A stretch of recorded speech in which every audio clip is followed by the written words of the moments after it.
बहुत समय पहले की बात है। भारत के उत्तरी भाग में एक विशाल और समृद्ध राज्य था, सत्यगढ़। वहां के राजा महाराज विक्रम सिंह न्यायप्रिय और बुद्धिमान माने जाते थे। प्रजा उनसे प्रेम करती थी और उनका राज्य दूर दूर तक प्रसिद्ध था। राजमहल संगमरमर का बना था, सोने चांदी के बर्तन, महंगे वस्त्र, हाथी घोड़े, सब कुछ था। लेकिन राजा के चेहरे पर शांति नहीं थी। राजा अक्सर रात्रि में महल की बालकनी से नीचे देखते और सोचते, क्या मैं सच में खुश हूं? उनकी आंखों के नीचे काले घेरे बढ़ते जा रहे थे। वैद्य कहते थे कि राजा को कोई रोग नहीं है, परंतु सच्चाई यह थी कि उन्हें अंदर से बेचैनी थी।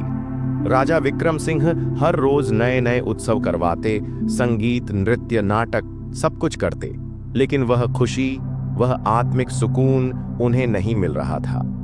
एक दिन उन्होंने अपने मंत्रियों को बुलाया और कहा, मैं एक प्रश्न से परेशान हूं। सच्चा सुख किसके पास है और कहां पाया जाता है? जब तक मुझे इसका उत्तर नहीं मिलेगा, मैं चैन से नहीं बैठ सकूंगा। मंत्रियों ने सलाह दी कि इस विषय पर दरबार में चर्चा होनी चाहिए। अगले दिन ऐलान हुआ कि जो भी इस प्रश्न का उत्तर देगा, उसे राजा की ओर से भारी इनाम मिलेगा, सोने की 100 मुद्राएं और राजमहल में रहने का अवसर। अगले ही सप्ताह दरबार में विद्वानों, साधुओं, दरबारी कवियों और फकीरों की भीड़ उमड़ पड़ी। पहला विद्वान बोला, महाराज, सच्चा सुख धन में है। जिसके पास दौलत है वो जो चाहे खरीद सकता है। उसे भूख नहीं सताती, ठंड नहीं लगती, धन ही सब कुछ है। दूसरा बोला, सच्चा सुख ज्ञान में है। जो ज्ञानी है वह अज्ञान के अंधकार से मुक्त है। सुख ज्ञान से आता है, क्योंकि ज्ञानी व्यक्ति मोह माया से ऊपर होता है। एक साधु बोले, महाराज, सुख संन्यास में है। जब आप मोह, माया, परिवार, सत्ता से अलग हो जाते हैं, तब आपको असली सुख मिलता है। राजा ने सबकी बातें सुनी, परंतु उसका हृदय किसी भी उत्तर से संतुष्ट नहीं हुआ। रात होते ही वो फिर उसी बालकनी पर आ गए और चांद को ताकते हुए बोले, क्या सच में कोई है जो सुख को जानता है? कुछ दिन बाद राजा अपने सैनिकों के साथ शिकार पर गया। जंगल घना था, रास्ते अनजाने थे।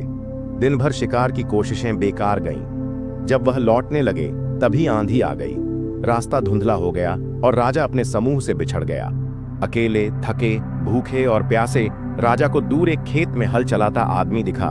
साधारण वस्त्र, पसीने में लथपथ, पर चेहरे पर गजब की शांति। वह एक किसान था। राजा पास गया, लेकिन अपनी पहचान छिपाई। भाई, थोड़ा पानी मिलेगा क्या? राजा ने प्यास बुझाने की आस से कहा। किसान ने तुरंत अपनी मटकी से ताजा पानी निकाला और राजा को थमाया। पानी तो मिलेगा ही मालिक, बैठिए, थोड़ी छाछ भी पीजिए, खेत की गर्मी में ठंडक देती है। राजा कुछ संकोच में था, पर किसान के व्यवहार में ऐसा अपनापन था कि मना न कर सका। किसान ने अपने घर से बिछावन लाकर उसे एक पेड़ के नीचे बिठाया, छाछ दी, फिर आम के पत्तों से हवा भी की। राजा हैरान था। तू थका हुआ है, खुद भी पसीने से तर है, फिर भी मेरी सेवा कर रहा है। किसान मुस्कुराया। सेवा करने के लिए बड़ा होना जरूरी नहीं होता, दिल बड़ा होना चाहिए। उसके एक एक शब्द में राजा को सच्चाई और अपनापन महसूस हुआ। तू बहुत खुश दिख रहा है भाई, राजा बोला। क्या तुझे कोई चिंता नहीं? न ज्यादा पैसा, न महल, न सेना, फिर भी इतना शांत चेहरा?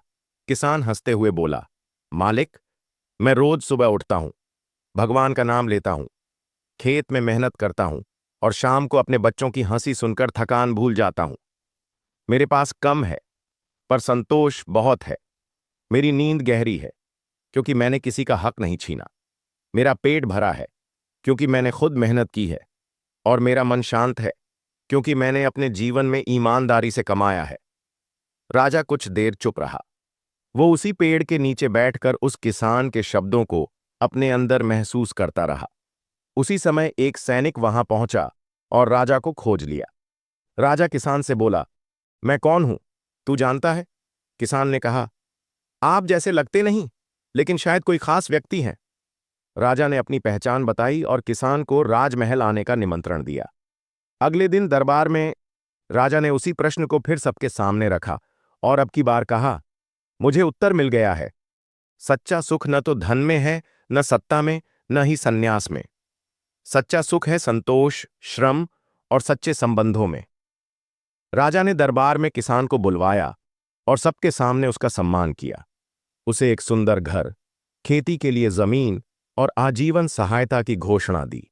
लेकिन किसान ने बड़ी नम्रता से कहा, महाराज, मुझे जरूरत नहीं, मैं अपनी जमीन पर खुश हूं। आप चाहें तो मेरे गांव की पगडंडी को पक्का करवा दीजिए, जिससे बच्चे स्कूल आराम से जा सकें। राजा की आंखों में पानी आ गया। उस दिन के बाद राजा ने राजमहल के नियम बदले। किसानों के लिए स्कूल, स्वास्थ्य केंद्र और पानी की व्यवस्था शुरू हुई। प्रजा पहले से ज्यादा खुश रहने लगी। राजा विक्रम सिंह ने अपने जीवन में पहली बार सच्चा सुकून महसूस किया, वो भी एक किसान से सीखकर। सीख, सच्चा सुख बाहरी चीजों से नहीं, अंदर से आता है।